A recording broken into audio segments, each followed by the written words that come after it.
Much wasted potential. Orodis would have welcomed you.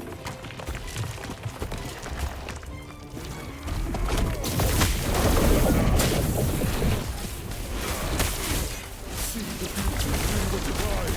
The terror turn your back on us. Darkness reigns. Gods pour our own paths. They deserve their fate. We treated the world no better. It's our legacy. Our legacy.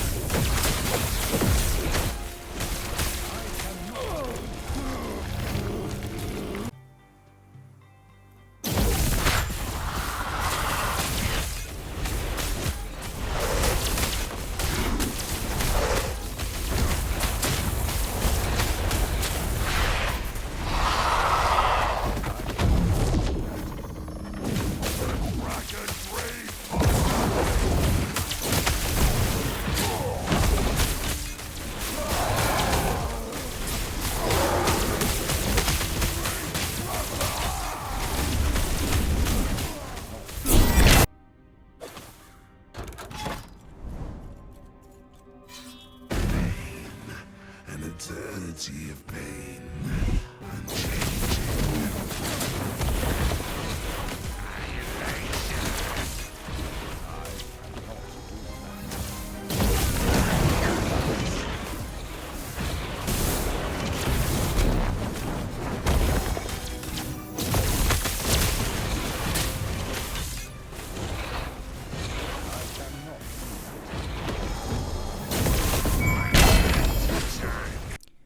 Hey everyone, so I said I will make a Lightning Meteor sort build guide, and yeah, that's my take on it.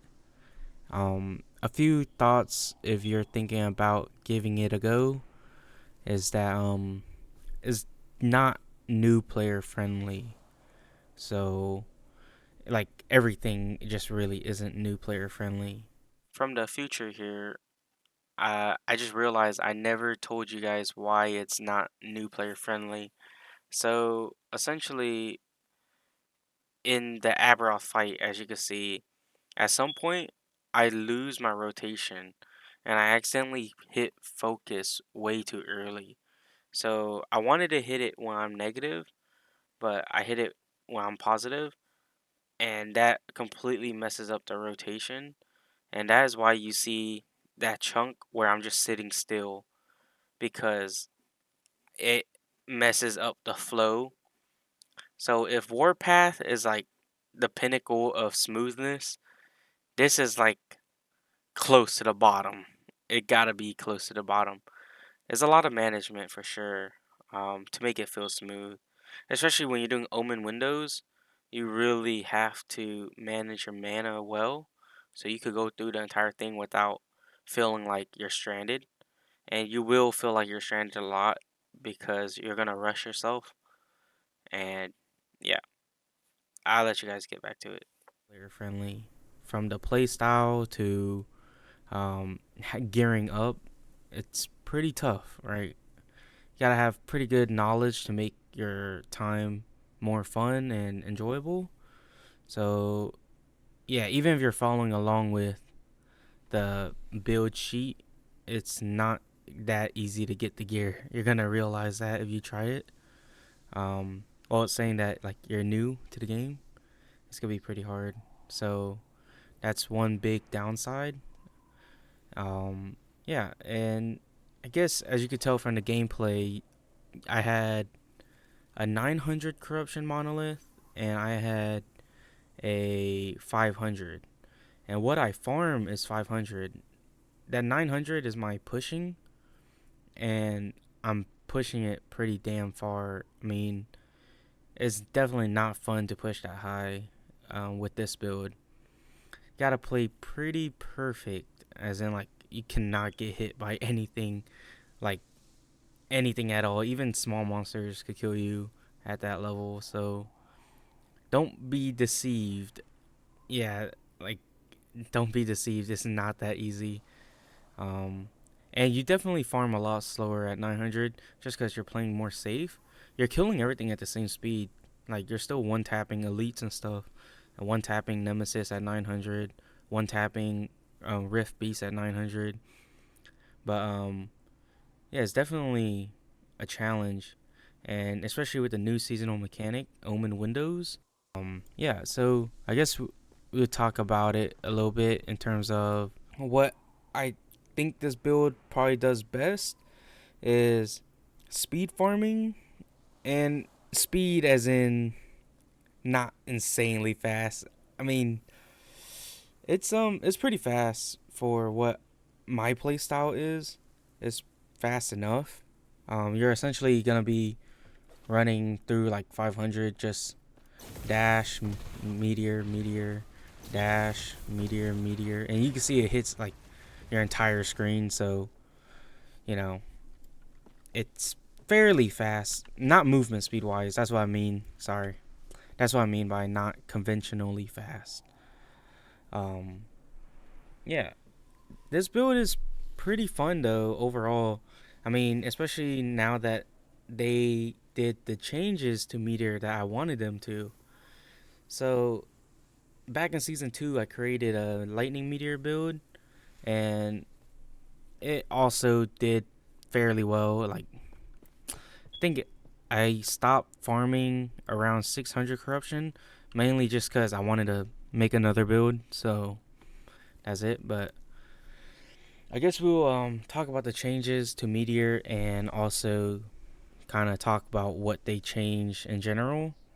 And I'm not going to go into the specific details. If you want to know that, you could go into the patch notes. But essentially what they did is, let's see if it shows here. Okay, it does.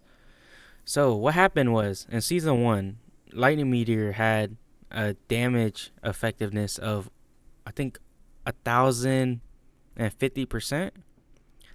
And Vilatria's had one spell damage per 1 int. So in season 2, they changed it to 1 spell damage per 2 int, and you lost 50% damage from there. And then not only that, but in season 2, they also dropped it from 1,050 to 950 effectiveness. So then you're losing another extra flat. So it's like you're just losing so much damage in season 2. So the damage definitely was not there at all. So it was kind of iffy. I mean, I still wanted to play it, so it wasn't too bad. Yeah, and the biggest change they made to Lightning Meteor is the points. So there's something I pointed out back in my old video, is that the points are very stretched thin. It's like the skill is so old that the points are not like proper, right? So essentially they kind of condensed all the points together. So like I think this no which one this one was 3 rapid descent. It went from 3 points to get to twin meteor to 2 points now, sorry. Yeah, so they just start condensing stuff. I think they also tuned, I think Infernal Descent right here, I think it's this one, or Crushing Force. They made it where instead of 5 points to get max benefits, it's like 4 points for max benefits. So it kind of just really condensed. Oh, Extinction is one of them. It used to be 4 points, but now it's 3 points to get max benefits. So that's what I mean. The points is just so much smoother in terms of progression. And the biggest change I think they made to it is Apocalyptic Impact. Is before it used to give you 125% increased area. Now they made it where it gives you 100% more area. So now it's going to be scaling your area by a lot. Let me take off my area nodes. I think that's it. Alright, now of course I'm running a little bit of area on Dragon's Breath, but don't mind that. That's what it looks like. it's still pretty big. Let me do this real quick. I'm telling you, it scales so much. There we go. It's starting to look a little bit closer to what it looked like in season 2. This is still bigger than season 2, by the way. Yeah, but even something like extra 40%. Yep. It's starting to cover almost your whole screen. But then of course you add the idols on top of it. And yeah, it's gonna start hitting off screen now. So, and not off screen by a lot. It's gonna be like pretty much everything like right off your screen at the edge, but still really good. Yeah, it's like, yeah, it's going pretty far now. So that is really big in terms of the playstyle. It allows you to cast less, meaning you could just cast once instead of like 3 times to cover your screen. You could cast once and it'll cover your whole screen, kill all the trash, you know. It's just more effective farming. You clear maps so much faster, you know. And then yeah, that's kind of the main thing that I wanted to touch on, because I was really excited when I read the apocalyptic impact notes. For the most part, everything is still the same. The way I'm building it is still the same as season 2. Oh, because apocalyptic impact, I'm also taking distant craters. This is something I did not take before, because you want your meteor to shotgun, but now you have so much area that you could take the fall radius and it won't matter too much. Yeah, and the damage is really nice, so you could take that now. Yeah, it's pretty good. Same setup with Flame Ward. We're using it as like a damage buff and of course defense buff, so it's nice. Flame Ward is like go-to for every Sorc or mage in general. You can't go wrong with it. So for static orb, we are taking static armor. That is the main reason we're using it. So we have lightning AGs up 24/7. And then we're using, and then of course we need the mana reduction just so it doesn't drain our mana. And then flame rush, we are using it to proc our static orb, so we won't have it in our hotbar, or you could keep it in your hotbar. I just rather use 2 buttons for focus.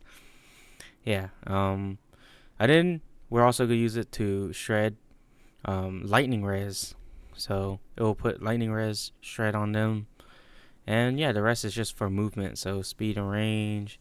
You do get DR when you're in it if you take runic eclipse and celestial guidance. So yeah, it's pretty good for defense too, especially when you're in a tight spot. It does give you frenzy on exit, but you know, I mean, frenzy is good. Cast speed's always good. Yeah. For focus, we are taking. So this one's kind of new. I don't know how well it would have worked last season. Actually, let me check if there's been any changes to focus. I don't think there's any big changes in general for something like focus. No, okay. Yeah, I was right. There's no changes. So this is just something that I was playing around with this season. Last season I didn't really mess with it too much. And it really helps the flow of the build, which is running Null's Infusion or Null Infusion and taking Null Profusion.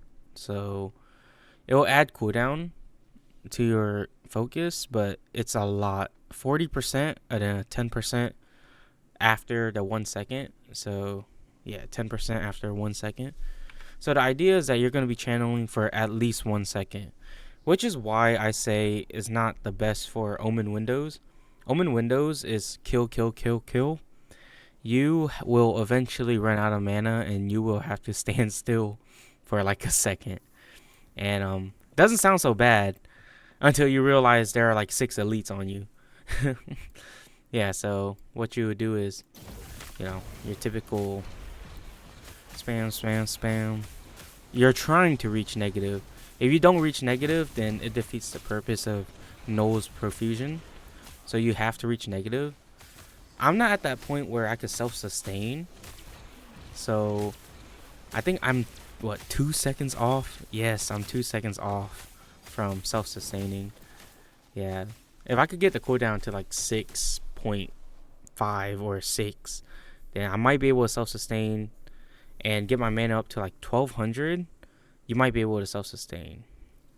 And what I mean by that is constant cast. You'll be able to cast without worrying about mana no more.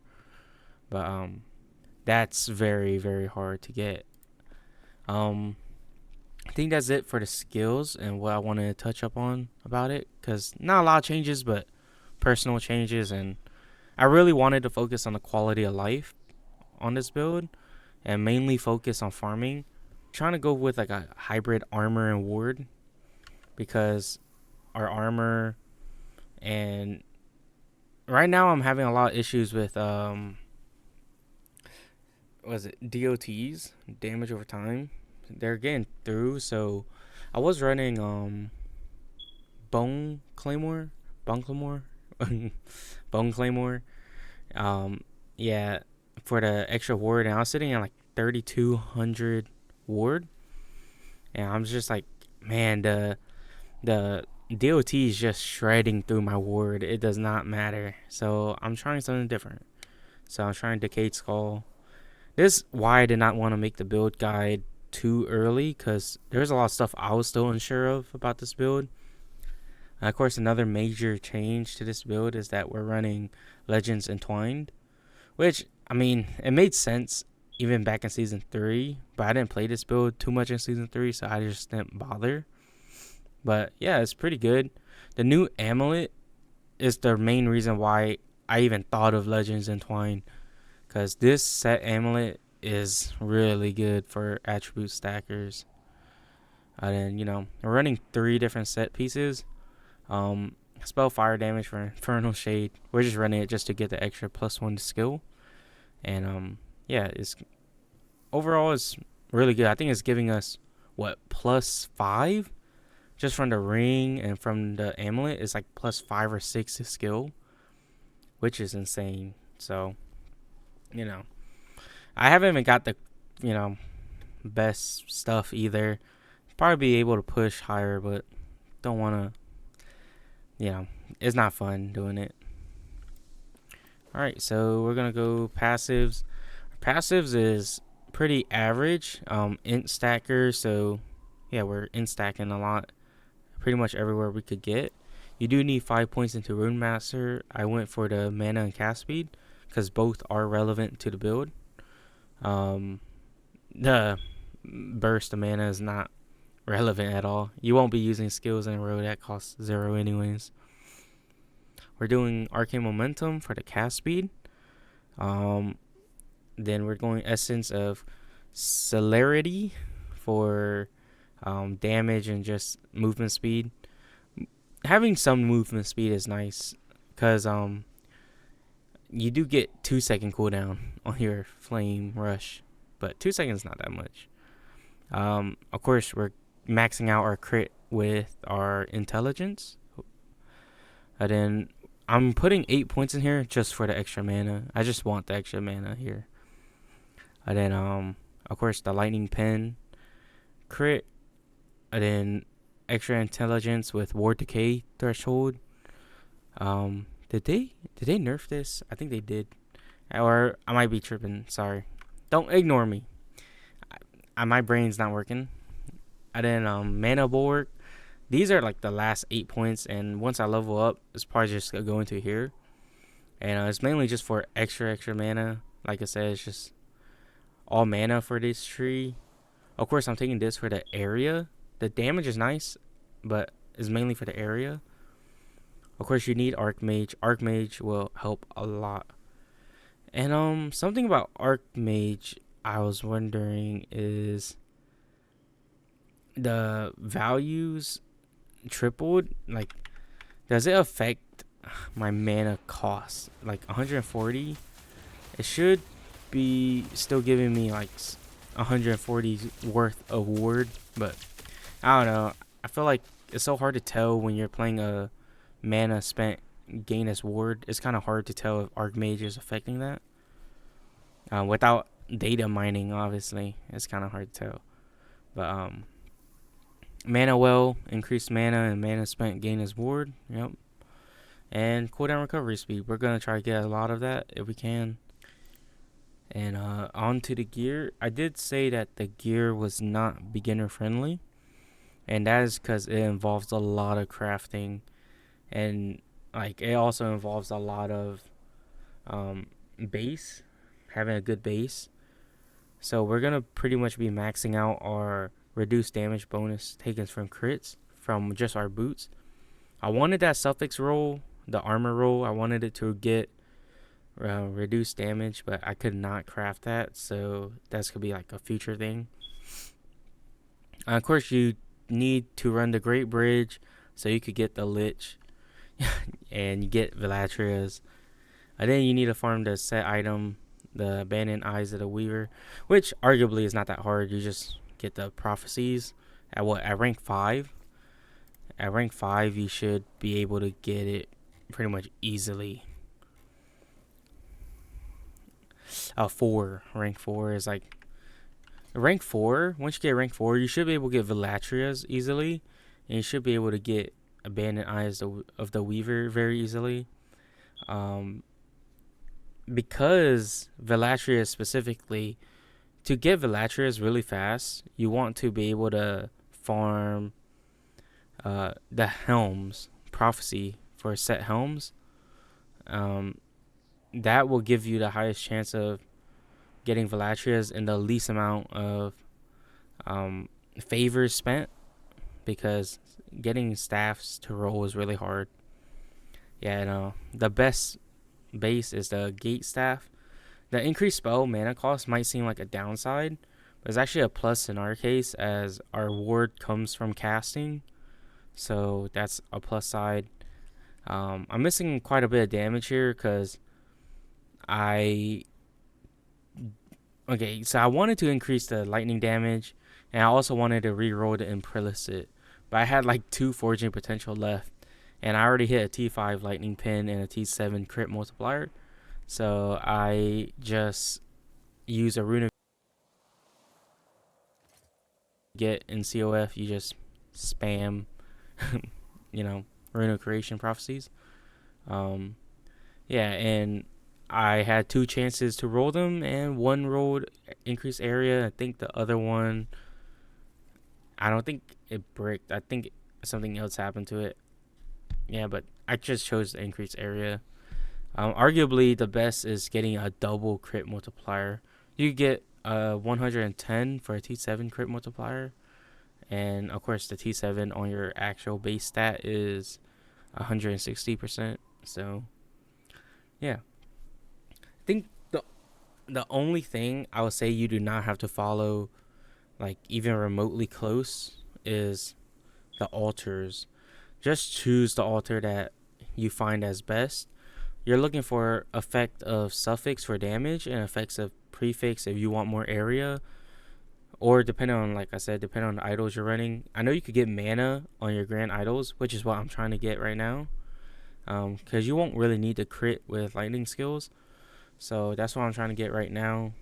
And if I could get that, it'd be pretty nice. Extra mana. Yeah, but essentially you're looking for effect of suffix for damage, effects of prefix for quality of life. If you're just going to be farming like 500 corruption, you don't need that much damage. You saw that abomination kill at 500. That is like one of the fastest abomination kills, because your area, you could hit the altars off screen. You just start spamming him while he's immune, and he just dies right when he gets out of immune. Like, you won't need that much damage in 500 corruption. Yeah, so this one gives me a good mix of defense and a good mix of prefix and suffix, so I said why not. I think you do get the 10% cooldown recovery. The one I was using before is one like this, the prophesize. And the reason why I was running this is because you could run 3 ornate idols, and then you could run 2 grand idols, and then you could also run 1 Is this large? Yeah, one large idol. So yeah, I did have a setup for Omen idols, but I realized how hard it is to get a good Omen idol. So in the planner, I took that off. If you find a really good one, I think what for large idols it'll be increased damage with lightning AGs as your prefix, and suffix is increased lightning damage. Um, yeah, and then of course the sealed affix or the um, sealed roll is gonna be spell damage or all res, spell damage or all res for the large idols, and then for the grand idols, the omen idols, I think it's gonna be what increased.